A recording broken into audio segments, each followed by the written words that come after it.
টাকা আছে না, এটা সমাজে এটা আছে। এমন হয়ে গেছে যে মোহরটা একটু বাঁধতে হবে সুন্দর করে, খুব বেশি না, তোমার যতটুকু ওকাতে মিলে মিলাও, কিন্তু মোহর বাঁধছে 500 টাকা বা 2000 টাকা, 500 টাকা বাকি, 500 টাকা নগদ, 5000 টাকা বাকি, আর সঙ্গে যাবে 9খান গাড়ি। তো 9খান গাড়ির দাম কত? তোমাকে 9খান গাড়ি করতে হবে, আর তোমাকে বরযাত্রী যেতে হবে না। কি মনে করেছো তুমি? বরযাত্রী না গেলে হবে না? এ কি বলে বরযাত্রী ভাষা, বরযাত্রী নয়, এটা সব বরযাত্রী, যত দুনিয়ার সব বদ না হলে যেত না। মেয়েরা মনে করছে কোন মৌলবীকে চাপাল চাহারতলা যেতে পাবো না কাল থেকে, না যেতে পাবো না।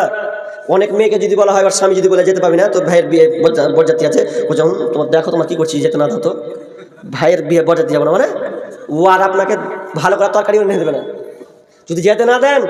কিন্তু শুনে সাহাবীরা বলছে রাবিয়া বিনতে তিনি বিবাহ করছেন, গরিব সাহাবী, কিছু নাই, আল্লাহ রাসূলের খিদমত করতেন। তো খিদমত করতে করতে আল্লাহ রাসূল একদিন বলছেন, ইয়া রাবিয়া রাবিয়া তুমি কি বিবাহ করবে না?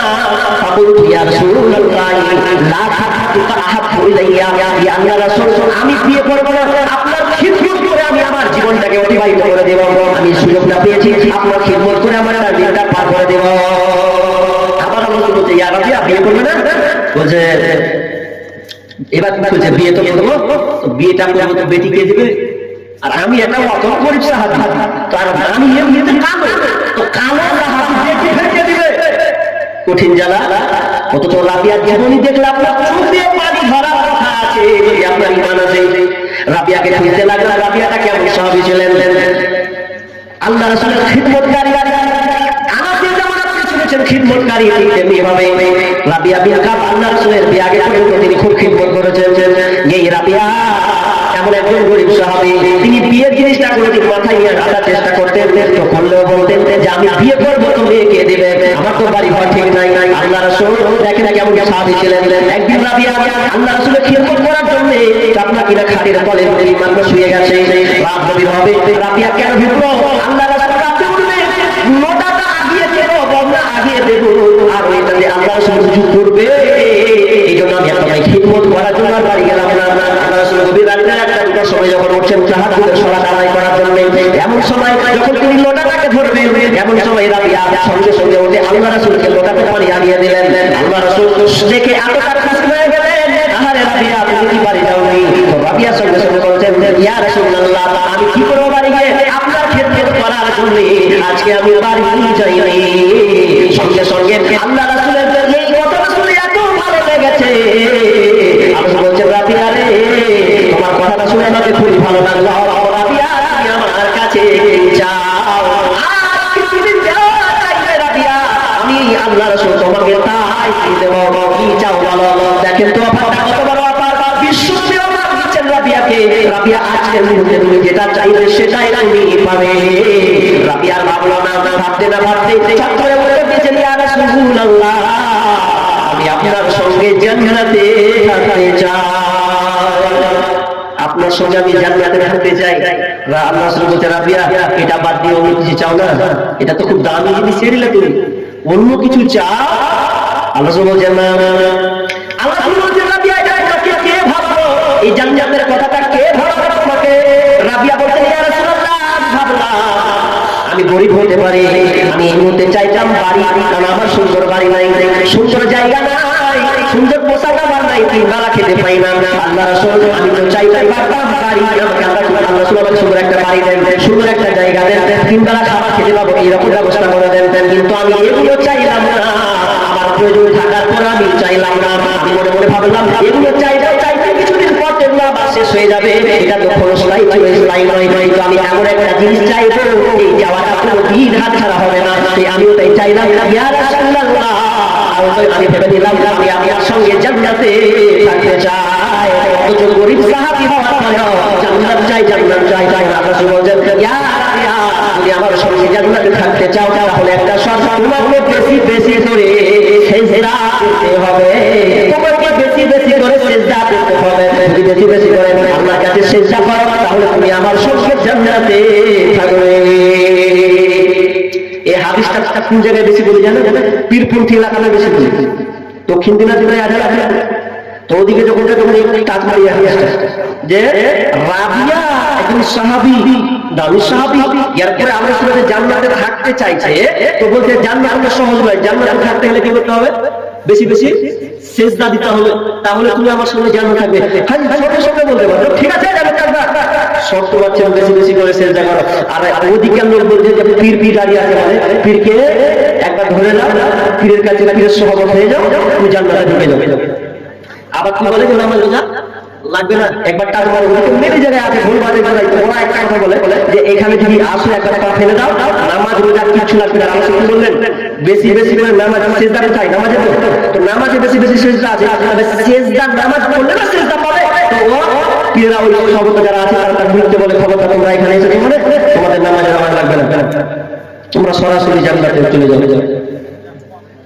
পানির নিচে পানি জলে ফু দিলে তা নিভে না, পানির নিচে পানি জলে ফু দিলে তা নিভে না। আরে খাজার রাবে দোয়া করলে, খাজার রাবে আশ্রয় দিলে না রোজা লাগে না। এগুলো তো আছে, তো ওগুলা ঢুকতে গেলে ওকে বলে দিল জান্নাতে যে কিছু লাগবে না, নামাজ রোজা কিছু নাই, শুধু খালি আর ওদিকে ঢুকলে দেখায় মাঝে মাঝে মাঝে তো মেয়েরা ভিড় জমাই, তার মধ্যে একটাতে পাথরটা দিল এদিকে, আর এদিকে ঢুকে গেলে আপনি হাজার পাবেন, হাজার হাজার চারিদিকে খালি মজা করা আছে।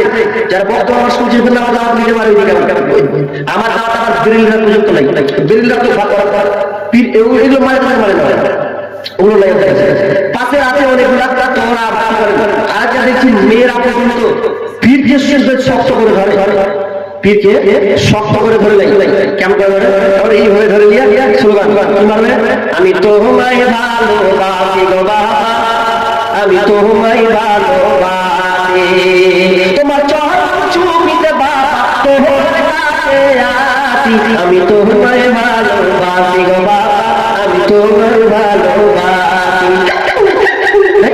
এগুলো হচ্ছে মেয়েরা মুরগি টুরগি আগে দিলে দিলে হয়ে গেল, যা চাওয়ার ওখানে চেয়ে জান্নাতে চলে যাও, কিচ্ছু করতে হবে না। এ হচ্ছে ওদের আকীদা। কিন্তু না, রাবিয়ার ঘটনাটা স্পষ্ট হয়, সেজদা দাও জান্নাতে আমার সঙ্গে থাকবে। সেই রাবিয়াকে আল্লাহ বলেন ইয়া রাবিয়া, রাবিয়া রে তুমি কি বিবাহ করবে না? তখন রাবিয়া বলে বলল কে আমাকে বেটি দেবে? তখন আল্লাহ বলেন যাও তুমি উমরার সাথে বাড়ি চলে যাও, একটা মেয়ে আছে দেখো গা, ওই মেয়েটার সঙ্গে তোমার বিবাহ হবে। রাবিয়া যাওয়ার পর যখন তুমি ওখানে চলে গেছে, এবার যাওয়ার পর বলছেন কে কে আল্লাহ আমাকে পাঠিয়েছে আপনাদের বাড়িতে একটা মেয়ে আছে বিবাহ দেওয়ার জন্য। তখন ওই লোকটা মেয়ের বাপ যে গার্জেন সে বলছে কে পাঠালো? আল্লাহ রাসূল, আল্লাহ রাসূল পাঠিয়েছে বলছে হ্যাঁ। তখন নিজের চাচাকে ডাকছে, বেটাগুলোকে ডাকছে, ভাই গুলোকে ডাকছে, আয় আয় আয় তোরা দু চারজন লোক বাইরে, আল্লাহ রাসূল পাঠিয়েছে আমার তোমার সঙ্গে তার বিবাহ দেবো। তো আল্লাহ লোকটা তখন কি করলো, ওই মেয়েটাকে ধরলেন, মেয়েটাকে নিয়ে রাবিয়ার হাতে হাত দিয়ে বলছে রাবিয়া যাও আমার মেয়ের সঙ্গে তোমার বিবাহ দিয়ে দিলাম। শর্টকাট বিবাহ হয়ে গেল। এখন মনে মনে করছে বরযাত্রী গুলা হয়ে গেল, তাই না? মনে মনে বরযাত্রী গুলো না বিয়ে তো হয়ে গেল শর্টকাটে। আজি মোহন পন্ডিজি বলবে কিছু তো হয় বিয়ে হয়ে গেল, তার মানে বিয়ে হয়ে গেছে। আপনাকে বলছি আমি আপনার এখানে ব্যবসা করতে এসেছি, কোনো মেয়ের বাপ যদি কহে তার বেটিকে দিয়ে মিলে চলে যাও, বিয়ে দেবো দুই একটা গেলে তো বিয়েটা হয়ে যাবে। কত সহজ বিয়েটা, খুবই সহজ, আমরা কঠিন করে রেখেছি গো। বেটা ইদি খালি জেনাটাকে সহজ করেছি, সুযোগ পেলে হয়। জেনা ব্যভিচারকে আমরা এতটা সহজ করে দিয়েছি যে সুযোগ পেতে হয়। আরে ঘরের বিবি আছে তার শাড়িকে পর্যন্ত আমরা শাড়ি না, এমন হয়ে গেছে আজকে সমাজ। অথচ দেখো জানে না যে বিবি আছে, বিবির সঙ্গে বাদ বিবি শাড়ির সঙ্গে টাওয়াল লাগাই, টাওয়াল লাগানো এটা জানে না আগে বিবি বিবি বিটাটাকে না কেটে যাবে, তোমার বুঝ নেই, কখন বুঝবে তুমি এগুলা? কিন্তু বুঝে না। তো কি হচ্ছে আল্লাহ রাসূল রাবিয়াকে দিয়ে দিলেন। আর এখান থেকে বুঝলাম এখানে বরযাত্রী হয়নি, হয়েছে কি হয়নি? আচ্ছা ওটা পেন্ডিংয়ে রাখেন, হাদিস বলছি কি হাদিস? আল্লাহ রাসূলের জামাই নাম কি? হযরত আলী, তাই তো? আলী রাদিয়াল্লাহু তাআলা আনহু তার বাড়িতে গেছেন, খেয়েছেন, যখন করেছেন ওই বিয়ে যখন বলছে আলী বিয়ে করবে মুক্তি হাসছে বলতে মনে কেন কার সাথে ফাতিমার সাথে? তো ফাতিমার সঙ্গে বিয়ে হয়েছে। হ্যাঁ আমার বেটি গিয়ে বিয়ে করবে, কি দিবা তুমি? কি আর দেবে? ওর খেয়েছে, ওর করছে, ওর বাড়ি থাকছে, কি দিবে? তখন বলছে যে এক কাজ করে কিছু নেই, মানে তুমি বললো ওটা নিয়ে তুমি নিজে যুদ্ধ করো, পোশাকটা বললো ওটা নিয়ে এসে আমার মেয়েকে বিয়ে করতে হবে, চারটিখানি ব্যাপারটা যাও দৌড়ে গেল। বল্লমটার দাম কত? 480 দিরহাম। এরকম একটা দাম রাসূলুল্লাহ লিখছেন 480 দিরহাম বল্লম। তো একটা হাদিসের মধ্যে ঠিক নয়, ওটা বিক্রি করেছেন, এটা না। ওই বল্লমটা দিয়ে কি করছেন? বিবাহ করছেন এই ফাতেমাকে। তো বিয়ে করছেন, কটা লোক থাকছে দেখেন। এই লোকটি ভালো করে বলুন। থাকছেন মেয়ের বাবা, আচ্ছা না, মেয়ের বাবা। দ্বিতীয় নম্বর থাকছে আবু বকর। আবু বকর থাকছেন সাথে, উমর আছে সাথে। আর 3 নম্বর হচ্ছে যে আপনারা কিনা হযরত আলী। তো বাড়ির লোক তাহলে মোট হয়ে গেছেন তারা 4টা। মোট 4টা লোকে বিবাহ দিচ্ছে সামনাসামনি। তাহলে মোট বাহিকার লোক যদি হয় তাহলে 2টা, নাকি জি? বাহিকার লোক 2টাই হতে।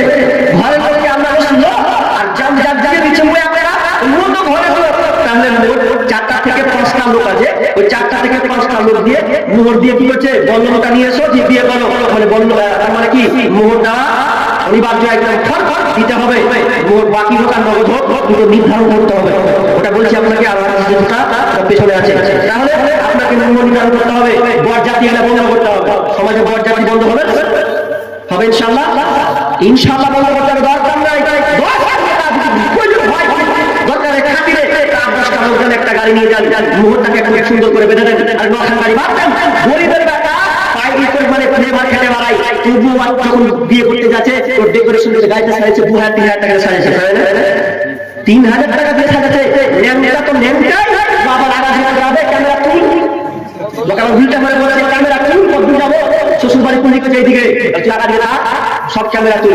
ওই ন্যাংটা যখন বিবাহটা হবে বসছে তখন মনে করছে এই 500 টাকা নগদ করে 500 টাকা বাকি করে তো কপালে ঝাঁকা। মোহটা ভালো করে মানতে পারিস না। অনেকে আবার আছে কি জানেন, বেশি বুজুর্গি দেখায়, মোহকে বেশি করে বলেছে 1 লাখ 1.5 লাখ মালিক না, এটাও ঠিক নয়। কি দরকার? ও যেটুকু পারবে আপনি মোহ করে দিবেন। কিন্তু আজকে হয়ে গেছে কি, এই যে ওয়াহেদ কার্যকলাপ হচ্ছে। তো রাবিয়া বিয়ে করলেন, তো বিয়ে করার পরে এবার চলে যেতে মন খানাটা ছোট হয়ে আছে। আসলে বলছেন বিয়ে দিলাম রাবিয়া, তখন তো মুখখানটা যে তোমার কি ব্যাপার, এতটাও উগ্রের মতন হয়ে আছে, কি হলো তোমার? আসলে বলছেন ইয়া রাসূলুল্লাহ, শুনি নাকি অনেক বিয়ে করেন, মোহর দিয়ে বিয়ে করে। আমি তো আইন না বিয়ে করেছি, মোহর তো আমার নাই, তো কি করতে হবে? তখন আল্লাহ সুবহানাহু বললেন সাহাবীরা, আমার সাহাবীরা, রাবিয়ার জন্য তোমরা কিছু টাকা দাও। সবাই সরিষা দানা পরিমাণ, আপনার কিনা দানা পরিমাণ সবাই ক্ষেত্রে করে সোনা নিয়েছে। প্রায় আপনার কিনা খেজুরের বীজের পরিমাণ একটা সোনা জড়ো হলো। আর ওই সোনাটা জড়ো হয়ে দিয়ে বলছেন রাবিয়া রে, নাও দিয়ে দিয়ে তোমার এই মোহরটাকে দিয়ে দাও। মেয়ের বাপের কাছে গিয়ে বলছেন এটা আমার মোহর। তখন মেয়ের বাপ বলছে যেটুকু ভেবেছি তাতে বেশি ভাবনা হয়ে গেল, মনে হয় পাবো না। যেটুকু চেয়েছি তাতে বেশি তুমি দিয়ে দিলে। খুব খুশি, খুব খুশি। আচ্ছা আচ্ছা, মোহর নির্ধারণ হলো কিছুটা, এবার দিয়ে দিল। ফের ফিরে আসে, ফের মুখ খারাপ। ফের কিনা তোমার মুখ খারাপ, দিনু তো মোহর। ফের মুখ ছোট বলেছে, তাই মেলা লাগছে। কেন মেলা লাগছে?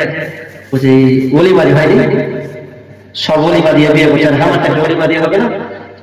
আরে সুবহানাল্লাহ, বিয়েও দিয়ে দিয়ে পাত্রী খুঁজে দিয়ে তোকে মোহর দিয়ে দিয়ে বলি বলো।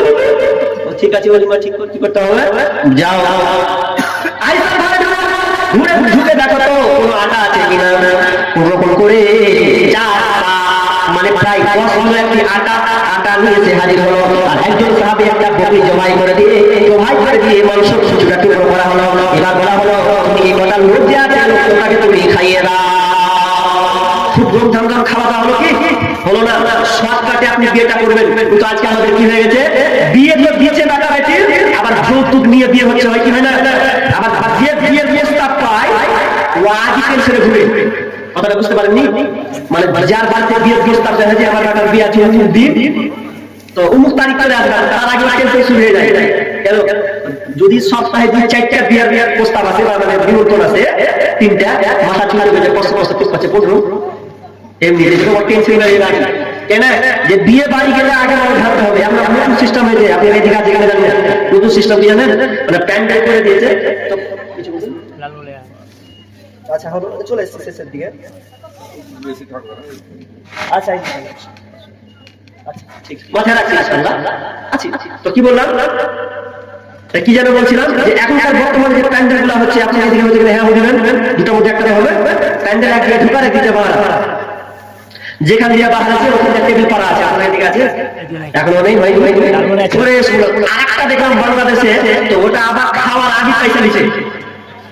খাওয়ার আগে পয়সা ওটা হাতে এখানে হয়নি ভাই।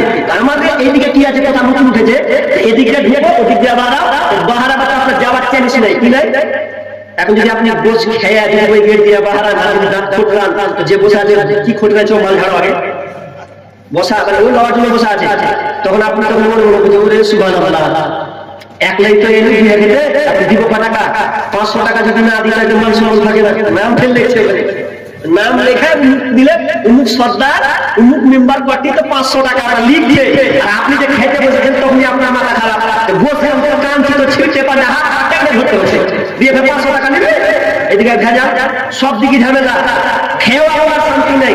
দই খেলে দইটা তো ভালো লাগে, কুড়ে পচা পয়সা দিয়েছে ওটাই আপনি হয়তো হজম করছেন খেয়েছেন, তখন মনে মনে করছে যে 500 টাকা দিল এরকম নিয়ম খুব স্বাভাবিক হতে পারে, এরকম গাল দিবে আপনি যাবে। অথচ অলিমাটা কেন হয়?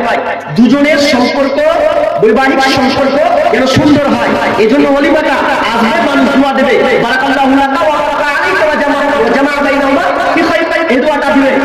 দোয়া কি আর মানুষ দিচ্ছে? ওই যে যখনই পেছে 500 টাকা ঝাড়ো 200 টাকা ঝাড়ো রাত রাতে বলে সালা জানা কোনো জিন্দেগানি দিয়ে বেটা আসবে না, এই যা খাবার দিয়েছে জীবনে কোনো খাবো না, এই জ্ঞান দিতে দিতে আপনাকে যাবে ওই তো বড় স্বামী স্ত্রী সুখে শান্তি থাকবে, জ্ঞান থেকে গেল দোয়া এরকম বন্ধ করতে হবে।